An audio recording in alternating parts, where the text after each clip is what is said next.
Hi guys, it's Zuubi here. So a couple of days ago I asked on my Facebook page if any of you wanted to see some tutorials. So that's what I'm doing today. There was definitely a lot of people asking for me to show you the track Epyon, and that's what I've got here. This is the project. So the first thing I'll show you is the bass line. If you haven't checked the whole tune out, go check it out, you might like it. So here's the bass line.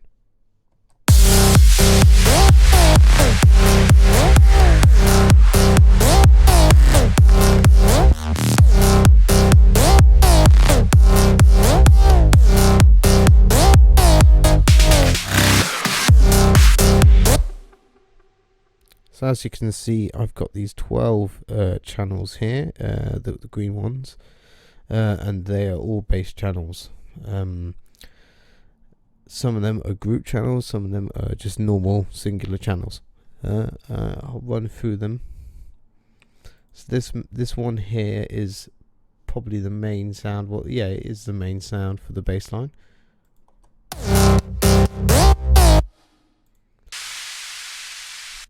And that's actually a preset off a Spire pack called EDM Essentials, I think. And what I've done is I've duplicated that same patch 3 times, and I've separated each patch or each layer with using the EQ. So on this layer I've only got my lows.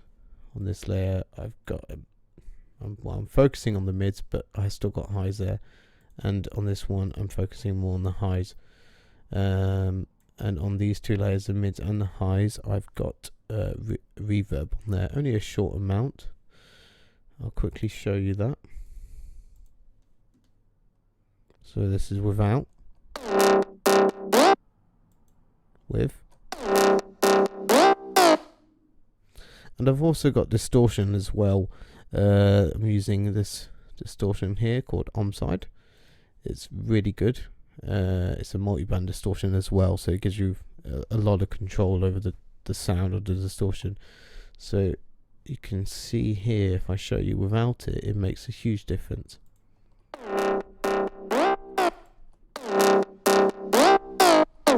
So it's also bringing up the volume as well.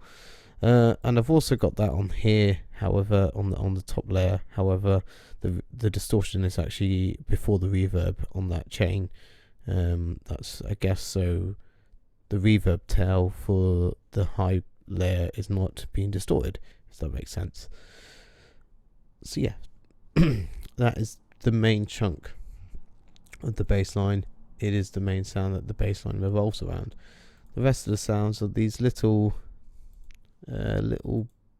bits and bobs that sort of poke in and out of the main bass line. This one again, it's 3 layers, the same patch duplicated 3 times, and then again same thing, separating by EQ.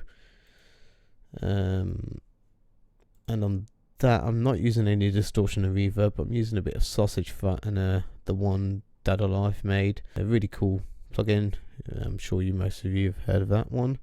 And this little nifty thing called Fielding DSP. It's supposedly meant to make it sound a bit more warmer. And then I've got, the few singular layers. Yeah, just silence and sausage fattener. And a bit of EQ. And then I've got another one here, which is 2 layers, just a low and then a mid-high. And these are silent again and sausage fattener. And we've got here, I think this is a massive patch. This is a nice sound. Again, that's just a singular layer. And then I've got another little sound over here. These have been converted to audio, so I'm not too sure what synth they were.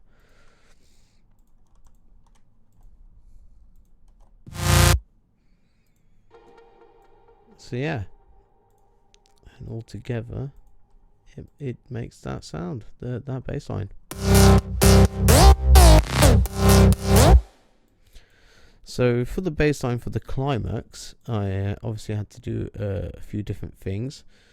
I've got a really low layer, a low and a mid layer, and then a a couple of layers from the original, well, the intro and the outro bass line.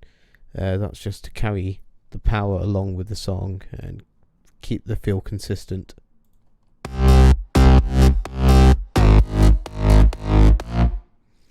And yeah, that is the bass. So for the super saw, which is here, I've got quite a lot of layers. I've got a total, I think, of 7 layers here. Yep. 4 of them are silent and 3 of them are massive. And there are some of them are different layers, some of them sound similar, and together they make up this sound. I'll run through the singular layers now.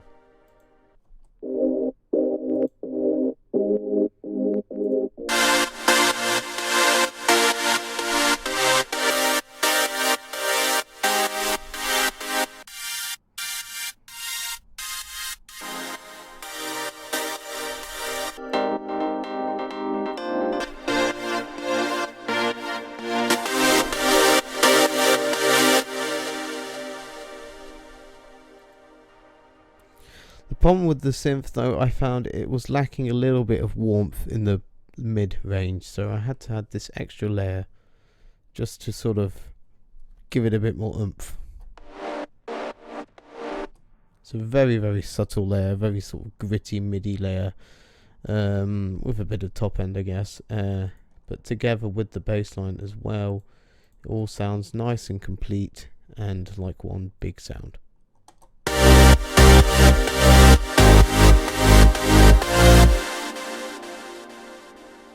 So yeah, hopefully that helped you a bit with super saws. Obviously I haven't gone too much in depth. In terms of effects, again, yeah, I'm being quite minimalistic here, just using EQ to sort of separate the sounds, as you will, a little, as not too drastically. I mean, some of them are still living in the same frequency range. I haven't been that clinical about it. But I've got here on the main group chain, I've got obviously some auto filter to create a build up, compression, quite heavy compression, sausage fat no again, some quite heavy EQ there, which is probably morphing the sound a lot actually. Let's have a listen to that on its own without that EQ.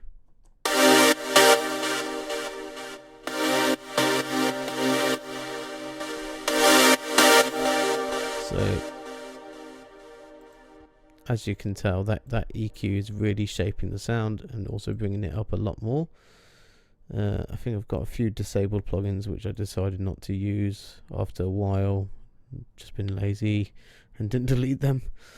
And then I've got a bit of surgical EQ here to take out some frequencies that were irritating me at the time. And again, some more heavy EQ. And a little high shelf there. Yeah, so not the nicest looking of EQs, and probably some pretty heavy EQs that you wouldn't traditionally normally use, and most people probably advise you not to boost this much. However, in this case it has worked.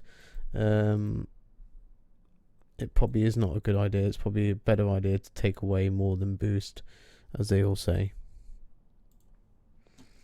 So moving on to the other melodies, we'll go on to the breakdown pads. I believe I was asked by someone about that as well.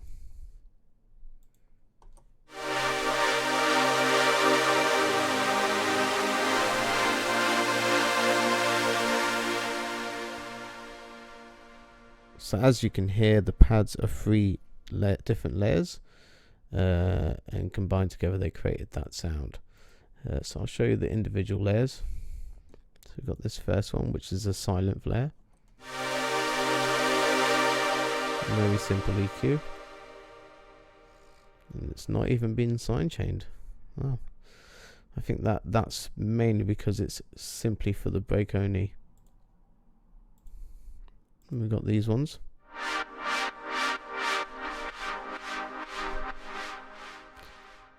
So as you can see with this layer, it's got a lot of movement, a lot of sidechain as well.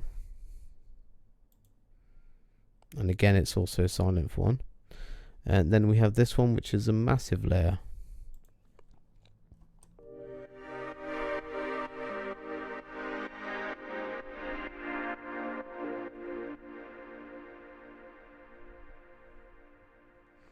So yes, as you can see here, I've got an auto filter instead of using massive zone filter. For what reason, I don't know at the time. Obviously, that's what I've done.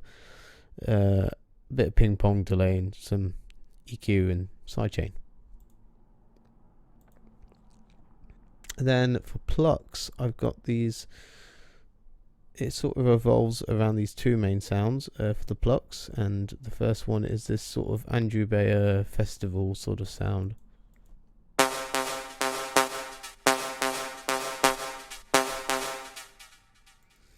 And that is two silents.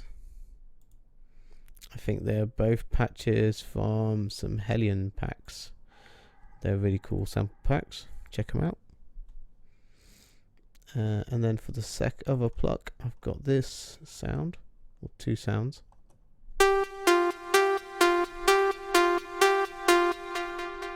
And they are two silents again. And again, different EQ. The compressions, the sidechain's slightly different, and they've also got reverb on. And the reverb I'm using throughout the most of the track is this Valhalla Vintage Verb. It's a very, very nice reverb.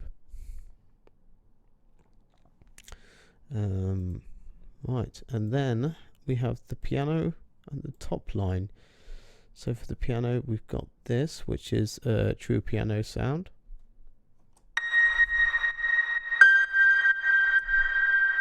I'm doing what a lot of guys do to get that piano, really nice sustained piano sound, which is putting on the reverb and then compressing it a lot.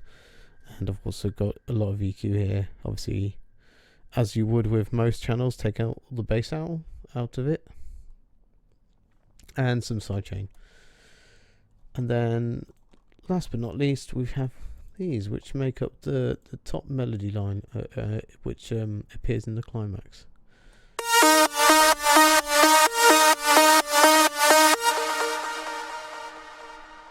And this is silent and a couple of spires.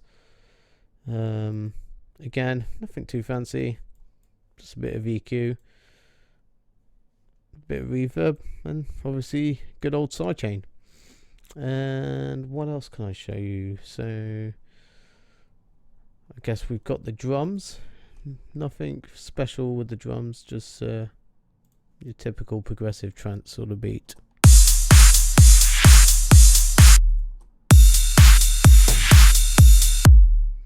Only thing here is I am using a plugin for the kick, which is the kick plugin by Sonic Academy. Very, very nice plugin. You can get some really nice kicks on there in a matter of seconds as well, which can be a lot more beneficial than scrolling through thousands of samples. For the snare, sort of usual thing, snare and a little odd fill every now and then. At the end of the phase, you know, got some reverse samples to bring in every second snare hit of each bar. It's a common thing that a lot of guys use, and it works really well. Yes, that's it. I hope you guys have enjoyed this and learnt something from this, and thank you for asking me to show you about the track. And I definitely will probably do some more tutorials, so just please comment and like and let me know what you want to see, and I'll try and make something for you guys.